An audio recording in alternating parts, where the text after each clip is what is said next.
ঘরে ছোট রানী এলো পদ্মাবতী।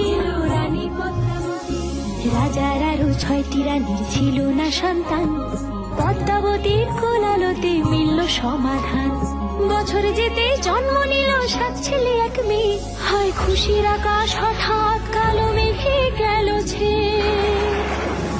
হিংসেতে যায় জ্বলে পুড়ে বাকি 6টি রানী, যুক্তি করে ঘটায় ওরা 7 কুমারের হানি। সুযোগ মতো 7 ছেলেকে মাটিতে দেয় পুঁতে, বাঁচে একা পারুল ওরা পায় না তাকে ছুতে। ধাইমা বাঁচায় সেই মেয়েকে বড় করে তোলে, 7 ভাইকে পায় যে পারুল 7টি চাপা ফুলে। এত কিছুর পরেও রাজার বিপদ যে কাটে না, সূর্য নগরে সুখের সূর্য আর ওঠে না। হিংসা বিবাদ বিচ্ছেদ আর প্রেমের কাহিনীতে পারুল বোন কি পারবে 7 ভাই চম্পাকে জাগাতে?